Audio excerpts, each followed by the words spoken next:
Hello everyone, welcome to Reiki healing world 8। आज हम बात करेंगे आज की जो रीडिंग है वो आपके पार्टनर की करंट फीलिंग्स और आप दोनों के बीच क्या कुछ चल रहा है। अगर आपकी बात रोज़ हो रही है तब भी आपकी एनर्जीज़ क्या हैं आप दोनों के रिलेशनशिप की, और अगर आपकी बात नहीं हो रही है मतलब एनर्जीज़ देखनी है कि क्या कुछ चल रहा है। एनर्जीज से को रिलेट करने की कोशिश की जाएगी। ये जनरल रीडिंग है, टाइमलेस है, कलेक्टिव है। ये स्पेसिफिक रीडिंग नहीं है, ये पर्सनल रीडिंग नहीं है। मे बी आपके साथ रेजोनेट हो और किसी किसी के साथ ना हो। सो प्लीज़ आपने पॉजिटिव रह के अपने पार्टनर के बारे में सोचना है और रीडिंग सुननी है। Okay, so dear universe, please मुझे बताएं मेरे व्यूवर्स के पार्टनर और उनके बीच क्या कुछ चल रहा है, उनके करंटली कैसे इमोशंस हैं एक दूसरे को लेके। ओके ओके, क्या कुछ चल रहा है, सिर्फ फीलिंग हम देख रहे हैं कि क्या चल रहा है। ओके, दो कार्ड्स निकले हैं, ओ तीन निकले हैं। ओके चलिए, clarify five of pentacle. Okay, bottom of the deck है फोर ऑफ पेंटिकल्स।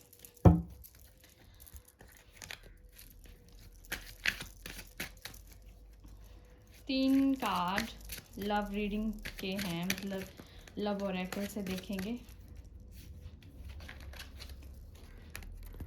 3। ओके चलिए रीडिंग शुरू करते हैं।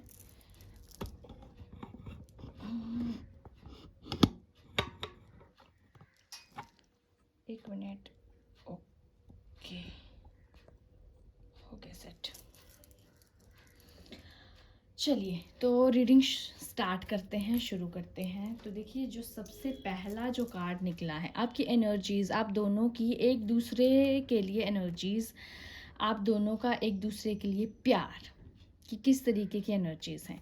तो सबसे पहले आया है नाइट ऑफ पेंटिकल। तो देखो, दोनों जने आप लोग मनी मैग्नेट बन चुके हो, मनी माइंडेड भी हो चुके हो।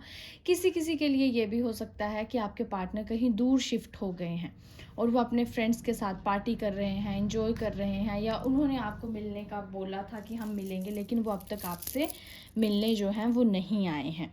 और दूसरा जो मैं देख पा रही हूँ, देखो इस पूरी ओवरऑल सबसे पहले एनर्जीज़ में साइंस पे जाते हैं। तो सबसे पहले जो मुझे अर्थ साइन जो है वो मुझे ज़्यादा दिख रहा है। 2 नंबर, 6 नंबर और 2, 6 एंड 10। ओके, और कप्स भी हैं। किसी किसी के लिए ये जो रीडिंग, जो आप भी जो भी आप में से ये रीडिंग सुन रहे हैं, और आपके पार्टनर जो हैं कैंसर, स्कॉर्पियो और पाइसिस हो सकते हैं, और किसी किसी के लिए ये सजिटेरियस हो सकते हैं। सो चलिए रीडिंग शुरू करते हैं। सबसे पहले जो मुझे वॉन्ड्स, कप्स और पेंटिकल की एनर्जीज बहुत ज़्यादा दिख रही हैं। वॉन्ड्स, कप और pentacle, it means planning, actions, emotions, तीनों चीज़ें इस रीडिंग में हैं।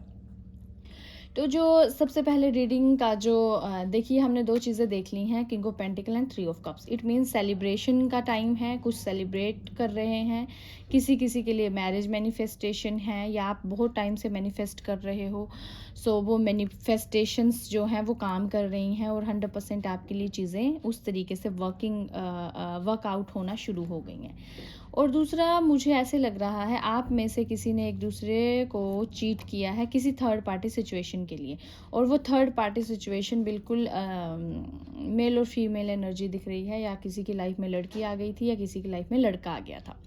तो वो जो एनर्जी है, उस एनर्जी को जिसके लिए उन्होंने आपको छोड़ा या आपने उन्हें छोड़ा था, वो जो किसी भी बंदे की एंट्री के बाद, तो आपका जो बिहेवियर था एक दूसरे के लिए, आपने बातचीत करना बंद कर दी थी, एक दूसरे को ब्लॉक कर दिया था, और मे भी किसी किसी के लिए आपने सीधा ये बात कही होगी कि क्या आपको मेरे साथ शादी करनी है, और उन्होंने उस टाइम वो चीज़ मना की थी। वो 5 ऑफ पेंटिकल आया, मतलब सिचुएशन से वो भाग रहे थे, फेस करने की बंदे में पावर नहीं थी।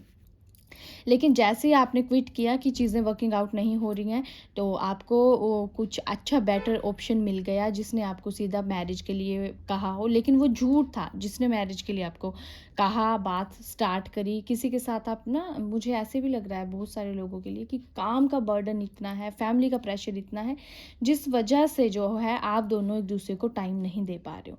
तो हम यहाँ थे कि जो बंदा आपको कमिट नहीं कर रहा था, कमिटमेंट नहीं दे रहा था, एक पक्का प्रॉमिस जो है वो मुझे नहीं दिख रहा था होता हुआ, तो आपने जो है वो सिचुएशन से पीछे मुड़ गए थे आप भी कि इट्स ओके, अगर चीज़ें वर्किंग नहीं हो रही हैं, कुछ नहीं हो रहा है, तो क्यों टाइम वेस्ट करना।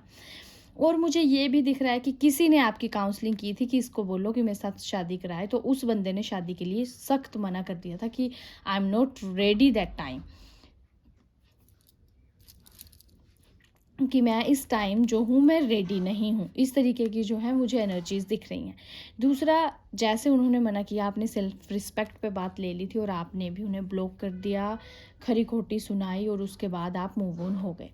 अब जो 2 कार्ड मुझे दिख रहे हैं वो ये है कि अभी जो करंट आप दोनों के बीच चल रहा है, वो एक दूसरे की तरफ हाईली पुल, एक तरह का पुश या पुल आप कह लो, कि फ़ील कर रहे हैं, धकाव खिंचाव फ़ील कर रहे हैं बहुत ज़्यादा। और किसी किसी के लिए कुंडली अवेकनिंग कार्ड है या यूनिवर्स से गाइडेंस है कि आप मेडिटेशन करें, क्योंकि दोनों कार्ड मेडिटेशन के हैं, मतलब मून के हैं, इमोशंस के हैं।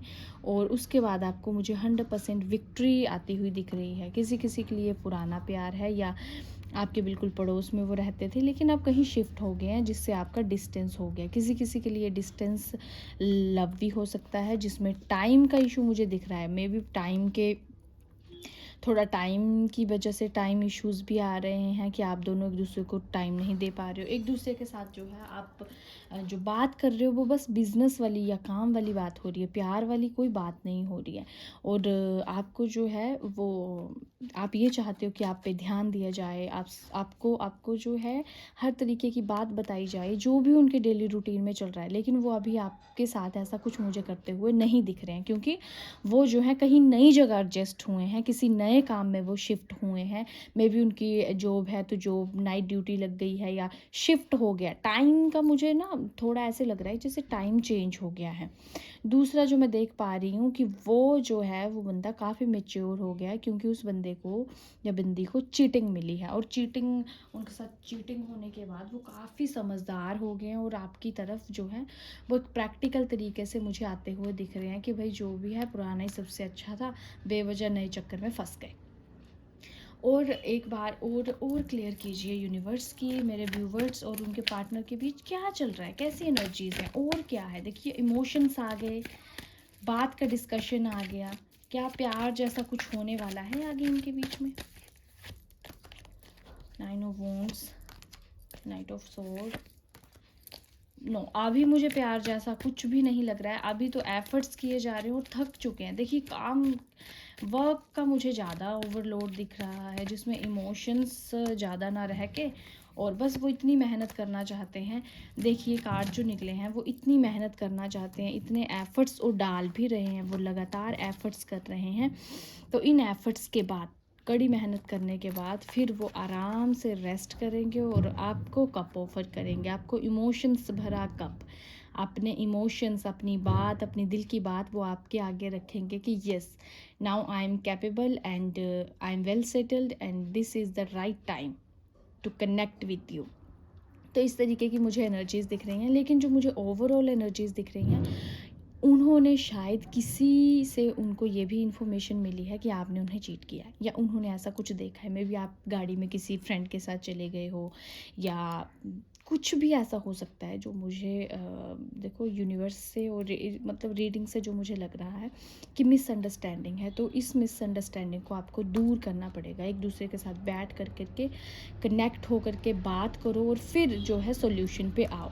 दूसरा जो ये एनर्जीज़ भी हाफ रीडिंग है कि आपकी एनर्जीज़ क्या हैं, एक दूसरे के साथ आपका क्या चल रहा है, क्या कुछ फील कर रहे हो। तो देखो फीलिंग में जो है फैमिली मटेरियल वो आपको देखते हैं, कब भी ऑफर करना चाहते हैं, लेकिन कहीं ना कहीं वो आपकी कुछ बुरी आदतें होंगी जो आप लड़ाई करते हो, या अगर आपने कभी उन्हें कुछ गिफ्ट किया है तो आप बता दोगे कि मैंने तो ये किया है आपके लिए, ये किया आपने मेरे लिए आज दिन तक क्या किया है। तो इस तरीके की जो एनर्जी है उसने आपका रिश्ता ख़राब किया है। सो इट्स वेरी इंपॉर्टेंट, अगर आप किसी के लिए कुछ कर भी रहे हो तो भाई वो आपका पार्टनर है। ऐसे किसी को सुनाना या रियलाइज़ करवाना नहीं होता है कि मैंने आपके लिए इतना कुछ किया है, इससे और दूरियां बढ़ेंगी। और दूसरा जो मैं देख पा रही हूँ कि वो ना कहीं भी हैं, अभी जहाँ भी रह रहे हैं वो आपके बारे में ही लगातार सोच रहे हैं। मे बी आप लोगों ने कहीं मिलने का प्लान किया था जो कैंसिल हो गया, या सिर्फ आपके बारे में सोच रहे हो। वो हाईली इमोशनल है, ये बंदा जो है वो इमोशनली स्टेप लेने के लिए रेडी है, लेकिन स्टेप के दौरान उन्हें डर भी लग रहा है। देखिए ब्लैक और वाइट पिलर यही शो करते हैं कि नेगेटिविटी भी है पॉजिटिविटी भी है, लेकिन पॉजिटिविटी की तरफ बढ़ने के लिए वो एफर्ट्स जो हैं वो नहीं उठा पा रहे हैं। सो लव रीडिंग के लिए है हीलिंग फैमिली इश्यूज। देखिए आप में से किसी ना किसी की फैमिली डिस्टर्ब है या फैमिली वाले नहीं मानते हैं। आपका पार्टनर तो आपसे बहुत प्यार करता है, लेकिन फैमिली के खिलाफ वो नहीं जा सकते हैं। तो यही है, अपनी फैमिली के इश्यूज़ को हील कीजिए और उनको बताएं कि आप लोग अच्छे से रह सकते हो, क्योंकि फैमिली को भी शायद कहीं डाउट है कि आप लोग आगे अच्छे से नहीं रह पाओगे। गिव योर रिलेशनशिप चांस, अपने रिलेशनशिप को चांस दें। अगर आपको लगता है कि सब ख़त्म हो चुका है या कुछ चीज़ें, कुछ भी इसमें नहीं होने वाला, इसमें तो एक तरीके का ये कुआं है जिसमें घी डालते रहो निकलेगा कुछ नहीं, तो ऐसा नहीं है। अगर आपको ऐसे लग रहा है कि ये time just waste of time है, एनर्जी वेस्ट करना है, इस बंदे को कभी अकल नहीं आएगी, तो देखिए उनको बिल्कुल अकल आ चुकी है, उन्हें समझ आ चुकी है, उनमें काफ़ी मेच्योरिटी आ चुकी है। तो give them a chance, okay. और ट्रस्ट, देखिए मुझे किसी ना किसी के लिए ना ट्रस्ट इश्यूज भी बहुत ज़्यादा लग रहे हैं। ट्रस्ट इश्यूज़ के लिए सबसे पहले है ना, जो हाई प्रीस्टेस है वो ये शो करता है कि बंदा ना डमाडोल है। अगर फ्रीक्वेंसी मन की अच्छी है तो हम क्या करेंगे, बड़े प्यार से बात करेंगे। अगर ज़रा सा बंदे ने फ़ोन नहीं उठाया तो दे धड़ाधड़ फ़ोन कर रहे हो, आप उनके फ्रेंड को फ़ोन कर रहे हो, उनकी फैमिली को फ़ोन कर रहे हो कि वो फ़ोन नहीं उठा रहे, तो दैट इज़ रॉन्ग। क्यों? क्योंकि अगर वो आपका पार्टनर है तो यार उसका भी एक स्पेस है, उसकी भी एक पर्सनल जो है एक अगर हम रिलेशनशिप की भी बात करें तो उन बंदों के बीच भी एक अपनी सोल तो है ना, जो उस बंदे को अपना भी टाइम चाहिए। अगर वो आपको टाइम दे रहे हैं या टाइम नहीं भी दे पा रहे हैं तो ट्राई टू अंडरस्टैंड, क्योंकि आपको जो है अंडरस्टैंड करनी पड़ेंगी चीज़ें, क्योंकि ट्रस्ट इश्यूज़ हैं कि वो फ़ोन नहीं उठा रहे हैं तो पता नहीं कहाँ है। ये किसी किसी के लिए तो ये भी है कि जहाँ वो काम करते हैं वो वहीं पहुँच रहे हैं एक दूसरे को देखने के लिए कि क्या वो काम पे है, क्या वो मुझसे झूठ तो नहीं कह रहा है। तो इस तरीके की एनर्जीज़ हैं, और जब भी इस तरीके की एनर्जीज़ होंगी आपका रिश्ता नहीं चल पाएगा। सो इट्स वेरी इंपॉर्टेंट कि एक दूसरे को टाइम दो, विश्वास रखो, प्यार करो। प्यार ये नहीं है कि आप दोनों एक दूसरे के साथ घूम रहे हो, टाइम स्पेंड कर रहे हो ना। प्यार इन द सेंस कि एक ऐसा वाइब्रेशन, एक ऐसी फीलिंग जिसमें लव, पीस, हार्मनी, सिक्योरिटी, मतलब जो ये इनसिक्योरिटीज़ हैं वो बिल्कुल भी ख़त्म, मतलब बिल्कुल ख़त्म हो जाती हैं वो। अगर आप एक्चुअल में किसी से प्यार करते हो, अगर आप एक्चुअल में किसी की जो पर्सनल आइडेंटिटी है, अगर पर्सनल बंदा पर्सनली अपना अलग रहना चाहता है, स्पेस चाहता है, और आप उसे वो स्पेस दे रहे हो, ये नहीं अब बंदा अपने फ्रेंड्स के साथ भी टाइम स्पेंड करना चाहता है। देखिए उसमें 3 ऑफ कप्स है, अपने दोस्तों के साथ वो चिल आउट कर रहा है। क्यों? क्योंकि आप तो दोस्तों के पास उन्हें बैठने ही नहीं देते हो, या आप अपने दोस्तों के साथ जाते हो तो वो पॉजेसिव हो जाते हैं, क्यों गए, कहाँ गए, इतनी रात को क्यों गए। तो इस तरीके की एनर्जीज़ हैं। और अगर आपने लॉन्ग टाइम तक किसी भी रिलेशनशिप में चलना है, उसके लिए आपको थोड़ा सा स्पेस बंदे को पर्सनली देना पड़ेगा। उसको, उसकी भी एक लाइफ है, जैसे 24 घंटे में एक आधा घंटा उसका अपना होना चाहिए, या हफ्ते में एक आधा दिन उसका अपना होना चाहिए। क्योंकि अगर वो आपके साथ रिलेशनशिप में है तो उसने कोई गुनाह नहीं किया है, उसने कुछ गलती नहीं कर दी है कि वो बंध चुका है। तो प्यार क्या है? जिसमें डिटैचमेंट हो। जो अटैचमेंट है, जो मोह है, वो प्यार नहीं है। तो अगर आप प्यार चाहते हैं, प्यार देना चाहते हैं, तो प्यार मीन्स सामने वाला जहाँ खुश है, जहाँ उसे खुशी मिल रही है वो करने दें। देखिए गए थे ना वो थर्ड पार्टी सिचुएशन में, लेकिन एंड क्या हुआ, वापस आपके पास ही आए। तो जो आपका है वो कहीं नहीं जाएगा, इस बात पे ट्रस्ट रखें। और यही थी आज की रीडिंग कि आप दोनों की जो बीच का जो रिश्ता है उसके करंट इमोशंस क्या हैं, उस रिश्ते का क्या चल रहा है। तो रिश्ते में देखिए यही सब कुछ चल रहा है, टाइमिंग इश्यूज़ हैं, एक दूसरे को ना समझ पाना, ट्रस्ट इश्यूज़ हैं, फैमिली इश्यूज़ हैं। और आपको एक चांस देना पड़ेगा अपने आप को भी। अगर सामने वाले को लग रहा है आप नहीं सुधरने वाले हो, तो गिव देम चांस, उनको साबित करके बताएं कि मैं चेंज हो चुकी हूँ या चेंज हो चुका हूँ, मैं आपको तंग परेशान नहीं करूँगा, हम आराम से अच्छे से रहेंगे। ठीक है, तो यही थी रीडिंग। एक बार लव ओरेकल से देख लेते हैं कि आपको सोचना क्या है इन बिटवीन, कि आप बात भी कर रहे हो, रिलेशनशिप में भी हो, रोज़ बात हो रही है, लेकिन उस दौरान भी क्या कुछ आपने अफर्म करना है अपने लिए। तो देखिए सबसे पहले एवरीथिंग इज़ वाइब्रेशनल। जैसे ये था कि लव, प्यार क्या है, प्यार को जैसे मैंने एक्सप्लेन किया, वैसे ही हर चीज़ वाइब्रेशन है, प्यार भी एक वाइब्रेशन है। तो एवरीथिंग इज़ वाइब्रेशनल, तो वाइब्रेशन पे काम करो, अपनी वाइब्रेशन पे काम करना पड़ेगा। अवेंडेंस इज़ फ्लोइंग, फिर अवेंडेंस जो है आपके रास्ते में फ़्लो करेगी और फ्लो कर भी रही है। Everything is taken care of, तो आप समझ गए हैं कि हर चीज़ आपके लिए काम कर रही है। Everything is working out, oh my god, हर चीज़ आपने बस जो भी सिचुएशन है उस पर एक स्टैम्प मार दो कि ये जो भी हो रहा है मेरे भले के लिए हो रहा है, एक्सेप्ट करो और फिर देखो चेंज। तो यही थी reading and thank you so much reading को एंड तक सुनने के लिए। Thank you.